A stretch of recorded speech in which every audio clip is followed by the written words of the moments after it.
AEW WrestleDream 2024 results. What a show. So many surprises and a shocking finish. We are going to get into all of this. We had several major returns, and of course, we have to start with the main event because that's what you clicked on. That's what you want to hear about. That's what we're going to discuss. Bryan Danielson, World Heavyweight Champion, put his championship on the line against Jon Moxley. Now, this is fresh off of an angle in which they did at the last pay-per-view event where Jon Moxley, he turned on Bryan Danielson and he put a plastic bag over Bryan Danielson's head. And that set the course of this feud. And going into it, we knew that the next time that Bryan Danielson lost his full-time wrestling career, not completely, but his full-time career would be done. He still plans on working a part-time schedule. We knew that he was going to need neck surgery by the end of this year, and we all pretty much had a good feeling that it was going to be Bryan Danielson putting over Jon Moxley, giving him the championship in Seattle, in Washington, at WrestleDream, and kind of riding off into the sunset. And I think that they absolutely delivered in that because that's exactly what happened. This, the main event of WrestleDream, it set the stage. Of course, Moxley, he jumped Bryan Danielson before the bell even rang as the final countdown continued to play in the background. That's one of AEW's pillars and one of the best things that they do. This was a intense match. This was a physical match. This was a brutal match. We had countless reports of Bryan Danielson dealing with some serious pain levels, and you could tell it in this match. Marina Shafir, she got kicked out due to outside interference. There was a spot where Bryan went for an outside dive, but Moxley caught him with the Death Rider and hit a DDT on the floor, which was exposed because the mats were up. In the end, it was Moxley. He put him in a rear naked choke. He choked him out, and the fans went dead silent. And then there was booing. Booing. After the match, they were going to beat down Bryan Danielson even more, the Blackpool Combat Club. And then it was Darby Allin, and it was Wheeler Yuta who ran out to make the save. But it was only Wheeler Yuta who had attacked Darby Allin. They tied him up, and they did the plastic bag over the head of Bryan Danielson for the second straight pay-per-view event. And eventually a bunch of the baby faces came out. Private Party came out. Jeff Jarrett came out. They made the save. And eventually the Blackpool Combat Club left with the World Heavyweight Championship in a bag. And then they did a stretcher job as the fans chanted, "Thank you, Bryan," as the show went off the air. That was your main event. Let's get to the rest of the show. Let's quickly knock out this pre-show because there wasn't much to it. Brian Cage went over Atlantis Jr. to win the ROH TV Championship. Anna Jay beat Harley Cameron. And then you had an interesting one, which was Mason Madden and Mansoor. They had former WWE star Rico in their corner to take on the Acclaim. The Acclaimed went over. And then finally, you had the Outrunners, Orange Cassidy, and Kyle O'Reilly going over the Dark Order and Premier Athletes to round out the pre-show. Opener, what a banger. It was Jay White, it was Hangman Page. You knew they were going to deliver, and I love the fact that they put them in the opening spot. This was Hangman's first big match since his really controversial steel cage match with Swerve at All Out. But it was Jay White going over. The story of the match was the fact that Hangman's knee kept going out on him, and eventually he did so, and that allowed White to hit his finisher on Page to get the win. I like this because Page is coming off of a huge win. Jay White, he recently returned, get him a little bit momentum. Hangman Page does not get hurt by losing to Jay White. You pay Jay White a ton of money. You might as well get your money's worth out of it. Next, it was a match that I thought over-delivered. It was Mariah May defending the Women's World Championship against Willow Nightingale. They went back and forth. The fans were super-duper into this one and behind Willow. But in the end, it was Mariah May hitting a Hurricane Rana and then hitting a Storm Zero for the victory. Now, Willow Nightingale, she had won, a Fatal 4-Way on Dynamite this week to earn said championship opportunity.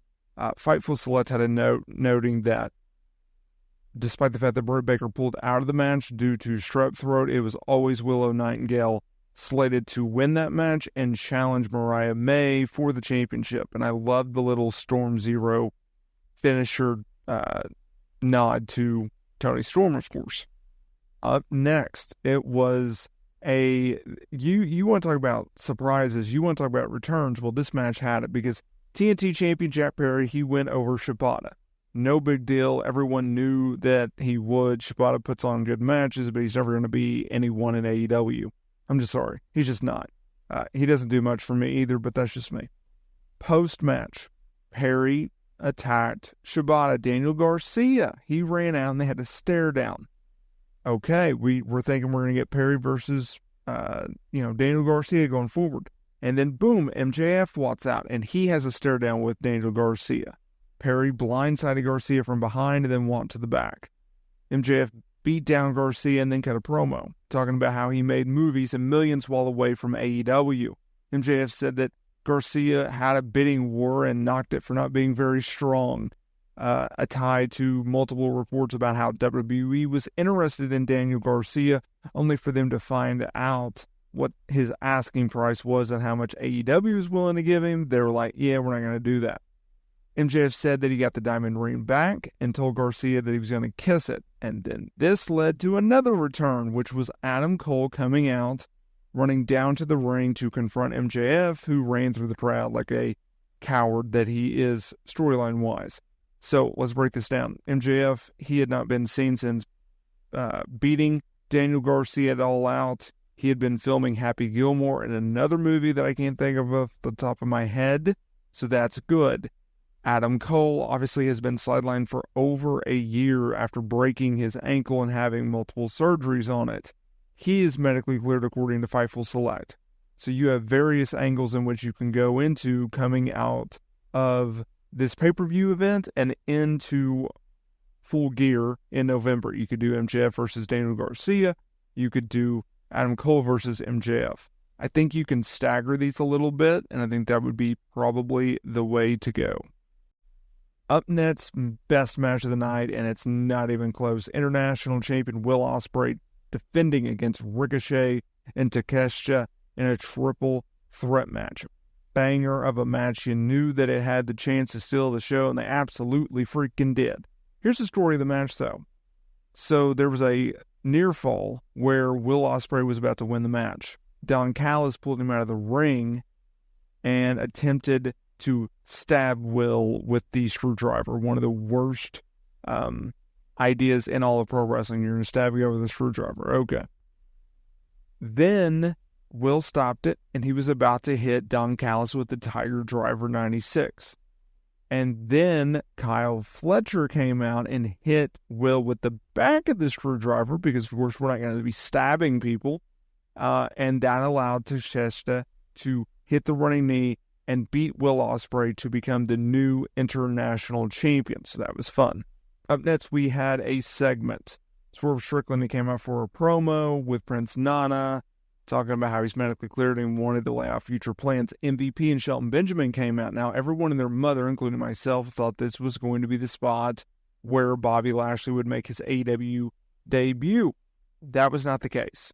Essentially, Swerve ran down his history with MVP, put over Shelton Benjamin for being a driving force in black wrestling, and said, you know what, thanks for your offer, but I'm going to stick with Prince Nana. They had a little confrontation with him and Shelton, and that was it.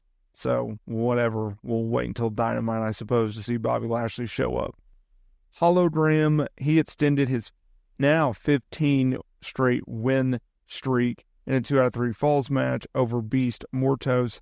It was very, very good. Hologram has a lot of potential, but this did not need to be on this show. That's just my take. Up next, a very fun match. Darby Allin taking on Brody King, your typical big man versus little man match. In the end, it was Allin going over with the coffin drop for the win. This was the first time ever that Darby Allin has beaten Brody King. In a match that over-delivered, in my opinion, the Young Bucks retaining the tag team championships over Private Party was exactly that. This was a lot of fun.